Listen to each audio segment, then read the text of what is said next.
Bonjour à toutes et à tous, merci d'être avec nous ce matin sur France 3. Et vous, l'avez-vous fait? Le Dry January, ce défi de janvier, pas une goutte d'alcool pendant un mois. 5 millions de Français auraient tenté l'expérience cette année. C'est devenu un phénomène de société avec des bienfaits démontrés sur notre santé. Mais cette pause permet aussi de faire un point sur notre consommation d'alcool. Elle est en baisse ces dernières années, mais reste élevée particulièrement dans notre région. Les Pays de la Loire sont même les champions de France de la biture. Palmarès inquiétant. Alors, quelle politique de prévention mener? Quel message, quel conseil aux consommateurs? On en parle dans un instant avec mes invités. Mais d'abord, bilan de ce Dry January. Vincent Rénal, Fred Grinchec sont allés à votre rencontre dans les bars de Nantes. Ils ont une vingtaine d'années, un âge qui préfère tourner le dos aux injonctions. Le mois sans alcool, ils trouvent l'idée intéressante, sans vraiment se sentir concernés. Si je fais une soirée avec des amis, il y aura forcément de l'alcool. En fait, je ne vois pas quels jeunes font des soirées sans alcool. Ça n'existe pratiquement pas. Je suis pour ne pas boire par rapport à l'effet de groupe un petit peu. Genre si j'ai pas envie de boire, je ne bois pas. Et si j'ai envie de boire, je bois. Mais raisonnablement. Si je veux passer un mois sans boire, une semaine ou 2 semaines, je peux le faire tranquillement.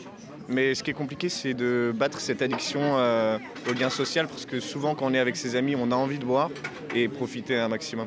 Ça reste quand même un peu timide, mais on commence à voir des gens qui font l'effort de passer janvier, Dry January. Souvent, est-ce qu'ils sont abusés en décembre?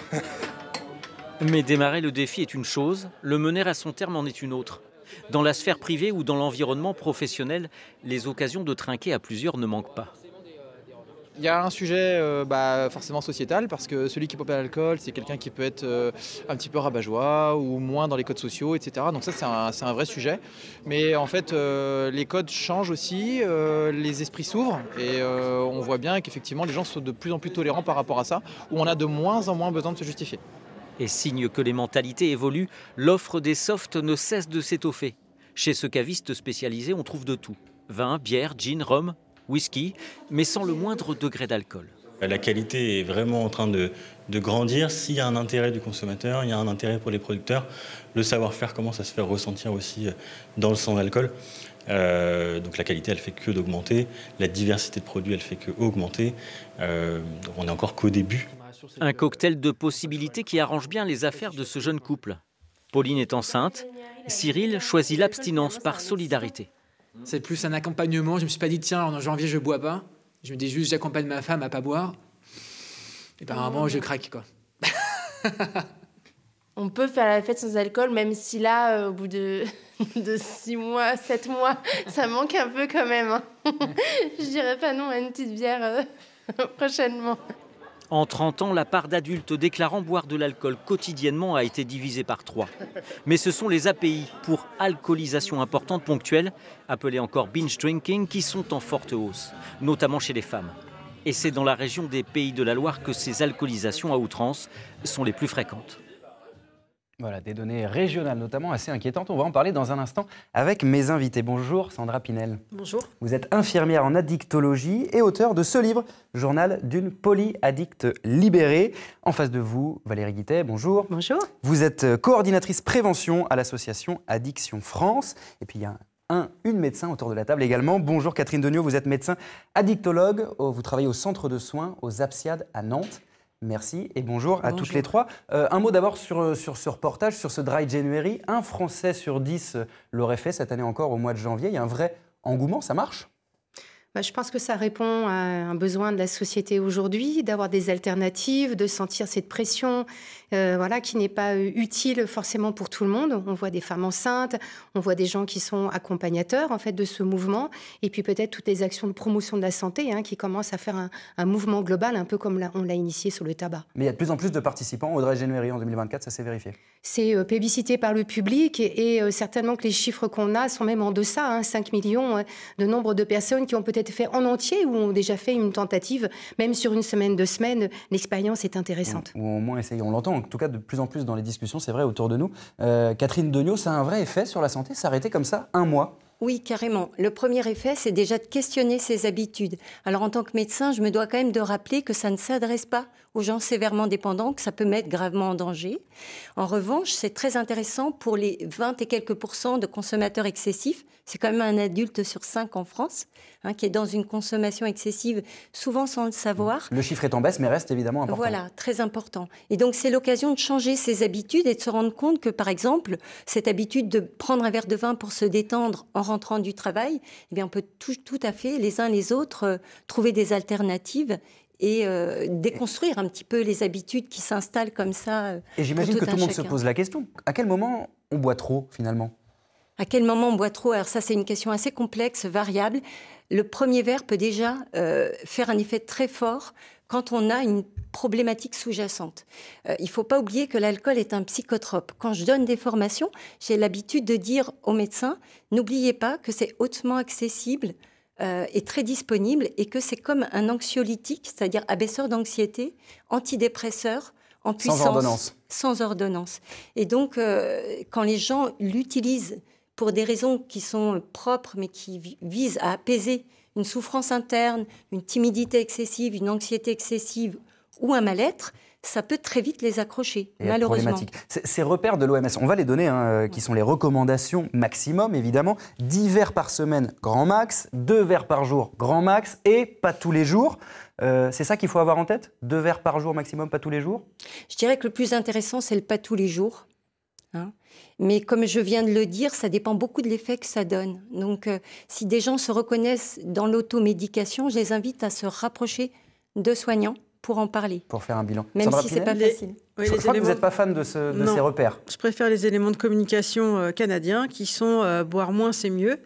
Et qui partent du principe que l'alcool est dangereux dès le premier verre et qui sont sur le 1 à 3 verres, c'est un risque très faible. 3 à 6 verres, c'est modéré. Et au-delà, c'est des risques élevés. Et je trouve que là, c'est plus intéressant comme discours que de dire, parce que les gens entendent 10 verres par semaine. Bon, bah ça va, je peux y aller. Mais en fait, c'est beaucoup. C'est beaucoup. Donc ça peut être contre-productif. Et oui, et puis je trouve que le discours n'est pas adapté. On a plutôt intérêt à accompagner les personnes, à trouver d'autres moyens de se faire plaisir, d'avoir des moments dans la journée agréables, sans que l'alcool soit forcément de la fête. On a vu qu'il y avait des alternatives de plus en plus disponibles aussi. On va parler dans un instant des politiques publiques et des lacunes en la matière, mais revenons un mot sur le Dry January, parce que Sandra, vous avez animé un groupe Facebook autour de ce défi de janvier. Qu'est-ce qui se disait sur ce groupe? Qu'est-ce que vous avez observé? C'est quoi le bilan que vous faites? C'est un groupe qu'on a ouvert donc, dès les premiers défis de janvier en France. Il y a 5 ans. Il y a 5 ans, voilà. Donc nous, les patients experts, c'est les personnes qui se sont rétablies des conduites addictives. Ce qu'on sait faire, c'est animer des groupes d'entraide. Donc on a fait la même chose sur Facebook pour les personnes qui voulaient tenter le défi de janvier. Ce qu'on voit, c'est qu'il y a de plus en plus de personnes qui reviennent 1 an, 2 ans, qui reviennent dans l'année aussi, refaire des pauses. Ils se soutiennent, ils montent en compétences eux-mêmes. Ils comprennent qu'il faut effectivement changer ses habitudes, que ça ne devienne pas un rituel. Je rentre du travail, je bois un verre. C'est bien ça qui s'installe dans les routines, dans les habitudes des personnes, et que ça vient finalement combler quelque chose. Alors comment je peux gérer mes émotions autrement? C'est ça qu'ils apprennent. Ils apprennent ça aussi accompagnés par les patients experts, les personnes qui ont déjà tenté des défis de janvier, qui viennent accompagner les challengers. Donc il y a une réelle bienveillance et chacun apprend au fur et à mesure des défis de janvier. Et sans culpabiliser, c'est un peu ce qu'on entend des gens qui sont contre cette opération, qui disent ouais, c'est une manière de pointer du doigt. C'est pas du tout ça finalement le défi de janvier, c'est chacun se sent investi de sa propre consommation. Oui, puis on a débanalisé en fait l'alcool. C'était un sujet tabou, il faut quand même le dire. On en parlait peu dans la société, c'était caché dans les familles. Il y avait même de l'intergénérationnel, des transmissions qui se faisaient sur le sujet. Je trouve qu'aujourd'hui, ça a libéré la parole, que ce soit à travers les groupes Facebook ou l'ensemble des réseaux sociaux. On voit de plus en plus de gens s'exprimer clairement sur leur consommation. Je pense que ça peut aider tout le monde. Et le défi de janvier exprime ça, en fait, donne cette capacité. Ça vient de la base et ça dépasse même, on pourrait le dire, les politiques publiques en la matière, parce que ce défi de janvier, cette année encore, n'a pas été soutenu par le gouvernement, par les autorités sanitaires, qui sont même il faut le dire, très embarrassés dès qu'on évoque le terme de Dry January, parce qu'il y a des lobbies importants derrière, le lobby viticole, le lobby de l'agro-industrie également qui est très important. Il y a des médecins qui ont signé une tribune qui disent « Notre confiance dans le gouvernement pour lutter contre l'alcoolisme est sérieusement altérée ». Vous qui êtes médecin, vous partagez ce constat ? Oui. Je trouve que nos responsables en termes de santé sont trop focalisés sur les illicites, alors que les chiffres sont là. Les chiffres, ils nous disent quand même qu'il y a 6 millions de consommateurs excessifs en France et qu'il y a plus de 110 personnes qui décèdent de l'alcool en France. Et pour une personne en souffrance avec l'alcool, il y en a aussi 2 ou 3 dans l'entourage, compagnons, compagnes, enfants d'eux, parents d'eux, qui sont impactés par cette souffrance. Et donc, c'est très important qu'on rende les gens acteurs de leur santé. Et nous, les addictologues, on souhaite que l'alcool ne soit pas oublié et qu'on comble un peu ce trou dans la raquette entre un alcool qui est glamourisé, banalisé, encouragé dans le savoir-vivre, et un alcool qui est d'un autre côté très stigmatisé. Hein. Donc, c'est l'idée que les gens s'emparent des choses et puissent choisir et avant d'avoir des dommages induits par cet alcool, en fait. Et ça ne viendra pas du politique. Quand on regarde Agnès Buzyn, l'ancienne ministre de la Santé, qui nous dit la lutte contre l'alcool est une bataille quasi impossible à mener dans notre pays, vous avez trop de vent contraire. On est mal barré quand même quand on lit ça de la part d'une ancienne ministre qui était encore en responsabilité en 2020. Elle avait sa liberté de parole et effectivement, elle connaissait l'ampleur des enjeux économiques. On le voit dans les pays qui sont producteurs. Hein. Vous avez au Maroc une production de cannabis qui est importante. Et en France, c'est l'alcool. Et puis en plus, c'est un alcool qui est produit localement.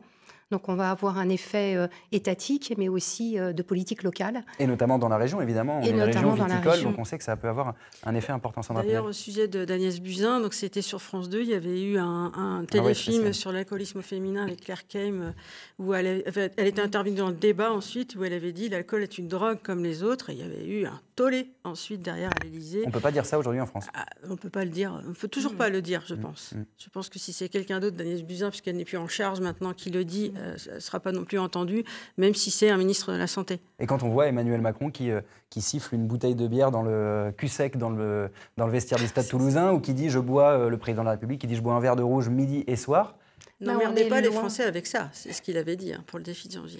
On est loin de la politique précurseur de Claude Évin, qui en 91 nous a permis d'architecturer en fait un ensemble de mesures très protectrices, notamment auprès des jeunes, et qui voulait absolument débanaliser effectivement ce produit. Mais on reviendra à la charge. Et puis là, la pression du terrain et du public va faire les choses, c'est sûr. Alors, quand on regarde un peu les éléments de communication de l'État, on se rappelle, premier spot de pub, 1984, un verre ça va, 3 verres, bonjour les dégâts, le slogan avait bien marché, tu t'es vu quand t'as bu, des slogans chocs comme celui-là. Souvent, c'est le terme de modération qui revient.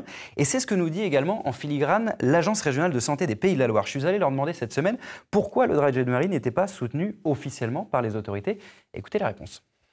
Et l'intérêt du Dry January, j'allais dire comme d'autres actions, c'est de faire prendre conscience de sa consommation et de la réalité de sa consommation. C'est-à-dire que ce soit en janvier, en février ou peu importe. Mais l'idée, c'est de donner effectivement des repères et des incitations tout au long de l'année au travers tout un tas de dispositifs pour prendre conscience de sa consommation et voir si elle est problématique ou non.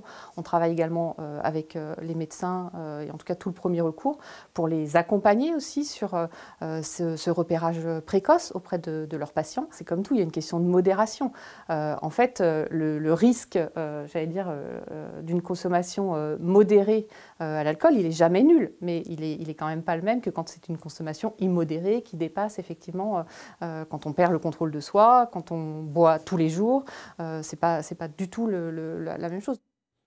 Sandra Pinel, quand vous entendez ce discours de la part de l'ARS? J'ai l'impression qu'elle ne connaît pas comment fonctionne l'addiction. Peut-être que je viens de lui expliquer comment ça fonctionne, que c'est une perte de contrôle, effectivement, mais au niveau du cerveau. Ce n'est pas les gens qui choisissent de perdre le contrôle. J'ai l'impression d'entendre un discours qu'on peut entendre parfois sur Twitter. Là, quand on a lancé le défi de janvier, on était traité d'hygiéniste, et puis que c'était aux gens d'être responsables de leur consommation. Ben non, justement. Une personne qui souffre de conduite addictive, elle a perdu le contrôle au niveau du contrôle inhibiteur, au niveau du cerveau et encore d'autres zones. On va voir d'ailleurs Pardon. Non, c'est complètement... C'est le moment peut-être de faire un état des lieux des chiffres en France, parce que c'est évidemment un problème majeur de santé publique. La France reste le pays le plus adepte de l'alcool au monde, 42 millions de consommateurs. Santé publique France note quand même une baisse très marquée de la consommation quotidienne. Elle est passée, on va voir les chiffres, de 21,5% en 2000 à 8% en 2021. Même chose pour la consommation hebdomadaire qui est en baisse continue de 62% à 39% sur la même période. Ça reste élevé, mais ça baisse quand même. Sur un pays qui est producteur, on voit bien quand même que d'avoir travaillé à la dénormalisation de ce produit, de l'avoir vraiment appelé comme un toxique et d'en comprendre les répercussions sur le cerveau, on avance quand même dans notre pays. Après, on a aussi des enfants qu'on forme de plus en plus au renforcement des compétences psychosociales et donc d'éclairer des choix. Par l'ARS également. C'est des missions en fait qui sont financées par l'État, donc il est quand même impliqué. Et c'est vrai que sur la modération, la difficulté qu'on va avoir, c'est d'avoir des normes. En fait, c'est quoi la modération ? Alors justement, on va faire un focus sur notre région viticole, sur les Pays de la Loire, mais pour parler de cette consommation excessive, parce qu'il y a un chiffre qui a frappé tout le monde l'année dernière, les Pays de la Loire, champions de France de la biture, devant les Bretons dont on parle souvent, ou les Nordistes, 28% de consommation excessive dans notre région, record de France. Comment ça s'explique, selon vous ? Alors, je ne l'explique pas particulièrement, mais j'aimerais rebondir sur ce qu'on a dit tout à l'heure. Cette baisse globale, elle cache quand même des disparités, à savoir quand même que les jeunes filles, les jeunes femmes sont plus consommatrices qu'elles ne l'étaient et que l'alcool au féminin reste très caché, très tabou. Donc les hommes boivent plus, mais la consommation chez les femmes progresse plus. Au quotidien, mais les alcoolisations ponctuelles importantes, c'est-à-dire plus de 5 verres en une prise, ont progressé beaucoup chez les jeunes. Et notamment les jeunes filles aussi qui ont pris des habitudes à cela. Je voudrais rappeler que comme pour le tabac, le marketing est très orienté vers les jeunes femmes. Exactement. On l'a vu quand a été abattu un certain pan de la loi E20 et qu'on a pu de nouveau communiquer et faire des publicités sur l'alcool. Les premières publicités qui sont sorties étaient à destination des jeunes femmes, tous comme c'était le cas des cigarettiers. C'est une population qu'on souhaite avoir comme consommateur et comme consommatrice. D'ailleurs, malheureusement, nous ne sommes pas égales et égaux devant le produit alcool. Et justement, les boissons sans alcool qu'on a vues tout à l'heure, là, les vins qui ressemblent à, les bières qui ressemblent à, le même goût, le même packaging, la même odeur, est-ce que c'est pas justement pour ne pas perdre ces parts de marché ? Oui, de toute façon, l'ensemble des industriels flairent les marchés et veulent capter. Donc, effectivement, une marque qui va développer des alternatives à l'alcool va quand même garder ce public qui, par exemple, enceinte, va utiliser l'alternative sans alcool, puis reviendra à une boisson alcoolisée par la suite. Mais c'est le jeu, de toute façon, ce ne sont pas des gens qui font de la santé publique. C'est du marketing. C'est des économies. Voilà. Et pour rebondir, ils ont aussi créé les prémix avec beaucoup de sucre dedans, qui a un goût un peu qui comme fait oublier celui de l'alcool, ou, exactement, qui a banalisé beaucoup et notamment auprès des jeunes, parce qu'on évoquait les chiffres d'alcoolisation excessive en Pays de la Loire qui sont champions de France. C'est le cas aussi chez les mineurs. À 17 ans, quasiment tous ont déjà essayé l'alcool, 11% ont une consommation régulière. Regardez, chez les 6e, 26% l'ont expérimenté. L'ivresse, déjà connue pour 7% des élèves de 6e, c'est assez effarant. C'est facile, en fait, de se procurer de l'alcool quand on est collégien ? Je pense qu'il faut penser quand même à la place de la famille, de manière, je pense, sans arrière-pensée. Certaines familles font déguster et le premier verre est souvent en famille. L'éducation du goût se faire en famille sur des moments conviviaux. Mais non, le cerveau des adolescents est absolument immature et ça, c'est vraiment à bannir. On est allé justement les interroger dans les rues de Nantes, savoir comment ils arrivaient ou non à se procurer de l'alcool. Écoutez leur témoignage. On demande juste une bouteille et puis c'est plutôt facile. Mais après, ça dépend des surfaces. Dans les très grandes surfaces, ça peut arriver qu'ils nous demandent. Mais dans des petites surfaces, dans un petit magasin, une épicerie, ils ne demandent pas l'âge ou ils ne demandent pas l'autorisation ou quoi que ce soit. On peut demander à des adultes dans les magasins pour éventuellement qui nous ont fait s'acheter pour nous. Donc en général, ils nous disent oui, je leur passe l'argent en liquide et voilà. Dans les grandes enseignes, les caisses automatiques, c'est trop facile. Ils ne demandent jamais. Canette de bière ou bouteille d'alcool fort, c'est la même chose. C'est facile, aussi facile. Voilà, vraie responsabilité des adultes quand même quand on entend ça, j'imagine. L'impunité aussi. À partir du moment où les sanctions ne sont pas là, déjà, on a la chance de pouvoir avoir mis en place ces contrôles. Maintenant, il faut passer à des phases sanctions et puis peut-être se dire qu'il y a une responsabilité, effectivement, à la fois comme gestionnaire de ces établissements, mais au final aussi en citoyenneté. On voit les images on va regarder les images d'un clip. On parlait de campagne de sensibilisation du gouvernement. Il y en a une spécifiquement à destination des jeunes qui a beaucoup fait parler. En gros, je caricature un peu, mais le message c'était « vous buvez de l'alcool, ok, mais buvez de l'eau en même temps ». Quand on entend ça, on se dit que c'est quand même un peu grave d'être sur des messages de ce type-là. C'est une campagne qui a été diffusée à la télé il y a quelques semaines. De rajouter de l'eau, ça comble juste l'hydratation, mais la quantité d'alcool pur est la même. Et je rejoins ce qu'a dit Valérie Guittet précédemment.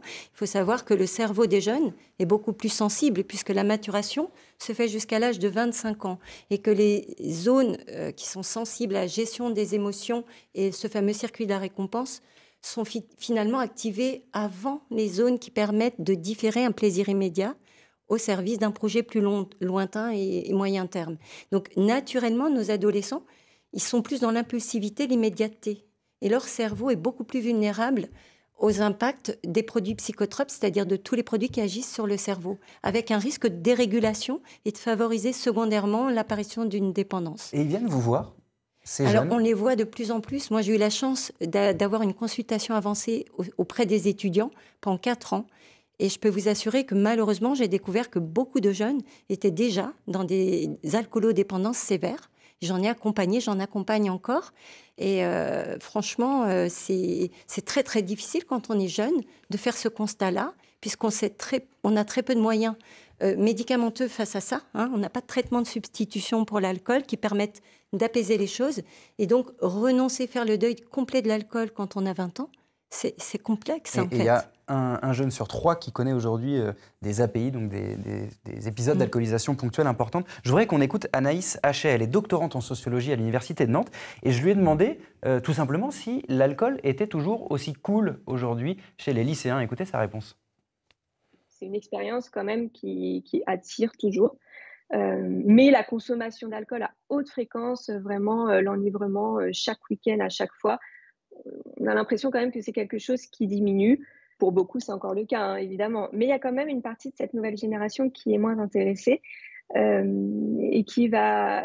Parce qu'elle est beaucoup plus en recherche d'un contrôle de soi, de son apparence, de l'image qu'elle renvoie d'elle-même, un contrôle de son hygiène de vie, que ce soit l'hygiène sportive, l'hygiène alimentaire. Beaucoup aussi sont studieux. On ne veut plus montrer qu'on boit comme pas possible. Par exemple, les nouvelles générations ne diffusent pas du tout leurs soirées sur les réseaux sociaux, contrairement à ce qu'on pouvait voir il y a une dizaine d'années. Cette nouvelle génération est très consciente de ce qu'est l'alcool. Il ne faut pas croire qu'ils sont complètement insouciants et complètement naïfs. Ils sont très conscients de ce que produit l'alcool sur leur corps et de ce que peut produire l'alcool à forte dose. Voilà, Anaïs Hachet, elle a travaillé justement sur les phénomènes de socialisation autour de l'alcool. Elle dit quand même qu'il y a peut-être quelque chose qui est en train d'évoluer chez la génération qui arrive, là, les lycéens d'aujourd'hui. Sandra Pinel, c'est quand même un peu d'optimisme, si on peut en avoir. Parce que c'est ce que on appelle, nous, la génération Z. Et c'est vrai que nous, on les voit beaucoup sur les réseaux sociaux. Donc, sur les groupes Facebook, avant même qu'on crée le groupe du défi de janvier, on avait un nerd sheet sevrage. Donc, c'est les groupes de jeunes, groupe Facebook qui étaient venus me demander conseil à l'époque pour avoir des outils. Donc, ça, c'était il y a déjà 5 ans. Mais sur le groupe du défi de janvier, on a quand même pas mal de jeunes. Et puis, cette campagne-là, c'est la base dont vous avez parlé tout à l'heure. Elle délivre une toute petite partie du message.